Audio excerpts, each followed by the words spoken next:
الزراعية فيما يتعلق بالتربة، أنواعها، عناصرها، وكيف بدنا نزيد خصوبتها، كل ذلك وضيفنا في الاستوديو الأستاذ سامر دروبي رئيس قسم الخضار في زراعة الكرم. يسعد صباحك أستاذ سامر. يسعد صباحكم وصباح الأعزاء المشاهدين والمزارعين.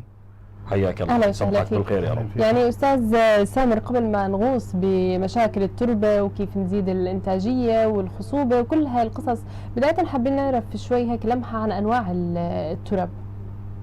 طبعا الترب تقسم إلى 3 أنواع رئيسية، هي الترب الطينية، التربة الطمية، التربة الرملية. نعم. طبعا كل تربة منهم لها خصائصها ولها ميزاتها. التربة الرملية هي بتكون حبيباتها كبيرة، بتستوعب المية بسرعة، لكن من مساوئها إنها ما بتحتفظ في العناصر اللي هي الأسمدة اللي بحاجة إلها النبات، وما بتحتفظ في المي. التربة الطينية بعكس ذلك، بتأخذ المي لكن بصورة أبطأ، ولكن بتحتفظ فيها لفترة أطول، وبتمتاز إنها خصبة ومحتوية على العناصر الغذائية اللي هي الأسمدة للنبات. نعم. الطمية اللي هي بتكون ما بين الرملية والطينية، أكثر مسامية من الطينية، لكن استيعابها للعناصر أكثر، واستيعابها للمية واحتفاظها يعني تعتبر هي الأفضل تقريبا. هي أيوة المتوسط، وهي الأفضل، تجمع ما بين النوعين تقريبا. أيوة. صحيح. نعم. طب أستاذ سامر، فيما يتعلق هذه الأنواع، إيش الدارج عندنا فلسطينيا للزراعات اللي عندنا يعني في فلسطين؟ إحنا هي 3 أنواع موجودة، لكن مثلا عندنا سهل طول كرم موجود فيه اللي هي الطينية والطمية أكثر. الرملية موجودة في مناطق ثانية اللي هي في الساحل للداخل، المناطق الصحراوية معروفة اللي هي رملية بتكون، فاللي أكثر اللي هي الطينية والطمية أكثر عندنا. نعم. يعني أستاذ سامر، أحيانا بنشوف في ممكن يواجه صاحب الأرض أو صاحب اللي ممكن المزارع أو يكون شخص عادي إنه في مشاكل بالتربة، يعني ما عم تعطيه إنتاجية معينة، ما عم يستفيد منها بالشكل المفروض إنه يستفيد منها. هون إيش ممكن تكون أهم المشاكل اللي ممكن متأثرة فيها التربة؟ طبعا المشاكل في منها نوعين، إما أمراض بتكون هي أمراض فطرية، أمراض بكتيرية، أمراض حشرية بتكون في التربة مثل النيماتودا بتكون كمان، والمشاكل الثانية اللي هي قلة احتوائها على العناصر الغذائية اللي هي الأسمدة، اللي هي أهم 3 عناصر غذائية للنبات، اللي هي النيتروجين والفوسفور والبوتاس. زائد طبعا في عناصر أخرى اللي هي بكميات قليلة، اللي هي الحديد والمغنيسيوم والمنغنيز والبورون. طب بالنسبة للمزارع بصراحة، كيف بده يتعرف على إنه في نقص في هذه العناصر في التربة؟ طبعا كشخص عادي صعب إنه يتعرف عليها بسهولة، بدها خبير، أو ممكن فحص التربة. طبعا احنا بناخذ من المزارع لما يكون في مشاكل كبيرة عند المزارعين، وفي عندنا مختبر مركزي في اللي هو مختبر بيتا في نابلس، وعندنا في مختبر ثاني في جنين تابع لمركز البحوث. بنعمل فحص لمحتوى التربة من هذه العناصر، ببين معنا مدى خصوبة هذه التربة واحتوائها من هذه العناصر. نعم. وما بعد التعرف على المشكلة أو السبب، بالتالي بتهيألي أنه هناك ممكن يكون في حلول واضحة، وبالتالي إيش ممكن تكون الحلول لإصلاح التربة؟ طبعا في أسمدة إحنا بنوصي بالسماد المناسب اللي يعطيه المزارع بالكميات والمواعيد المناسبة، هذا إذا كان مشكلة بالعناصر. أما إذا كانت مشكلة بالأمراض، طبعا إحنا من خلال زياراتنا الميدانية للمزارع، النبات لما يصير عنده يعني ينمو في التربة ويظهر أعراض نقص عنصر معين بدون تحليل، نقدر نشخصه كخبراء. مثلا نقص الحديد بيظهر على القمم النامية، نقص المغنيسيوم بيظهر على الورقة القديمة للنبات. فمن خلال اطلاعنا ممكن نشخص الحالة في بدايتها. ويكون نعم. تدخل بالنسبة لكم حتى إسعاف الموسم زي ما بنحكيها. نعم صحيح. طيب أستاذ سامر، يعني أوكي، بلش الموسم مثلا والإنتاجية كانت قليلة، هلا بيطلع دائما المزارع طبعا من خلالكم على استخدام الأسمدة. دائما بنسمع إنه الأسمدة لها جانب سلبي باتجاه التربة.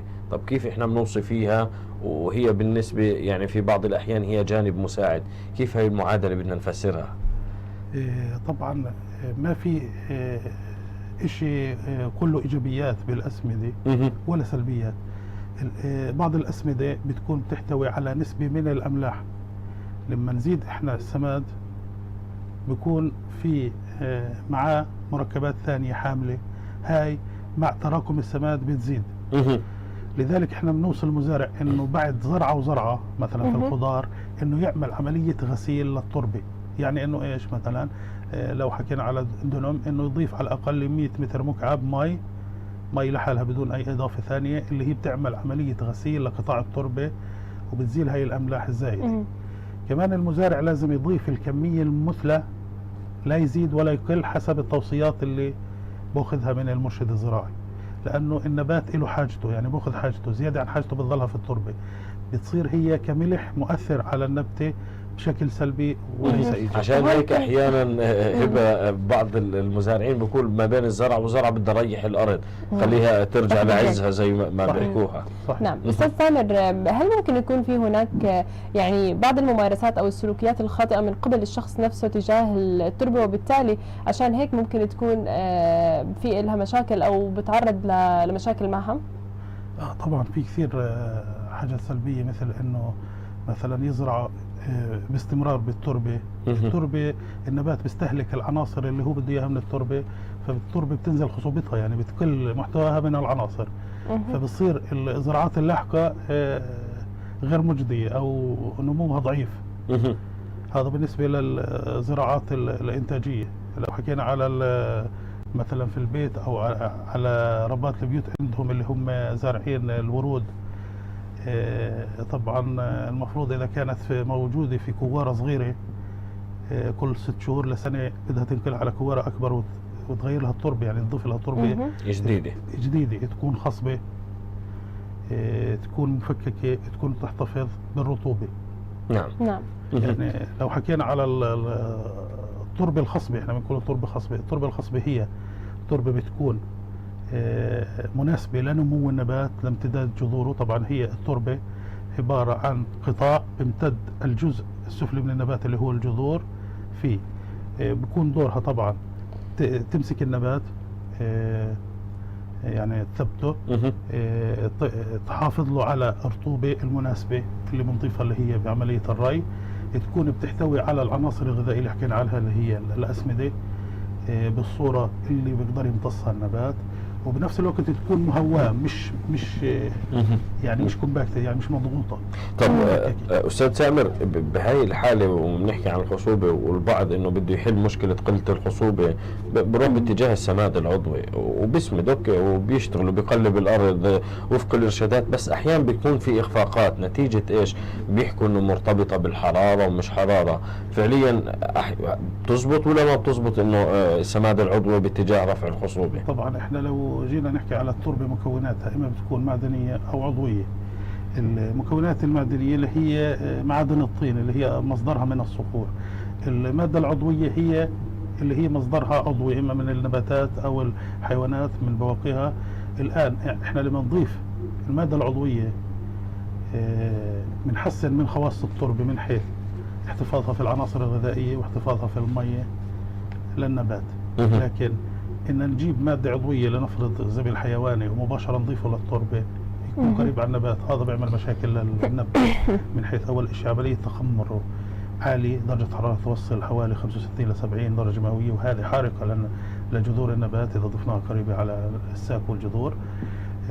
شغلة ثانية، هذه ممكن تحتوي على بعض الأمراض الفطرية أو ممكن بعض الحشرات أو ممكن بعض البذور من الأعشاب الضارة اللي ممكن تنتقل من منطقة مصدر هاي المادة العضوية اللي بنزرعها. نعم. يعني كل الشكر أستاذ سامر دروبي رئيس قسم الخضار في زراعة الكرم على كل هالمعلومات القيمة والمفيدة صباحيا. كل الشكر لوجودك معنا. شكرا.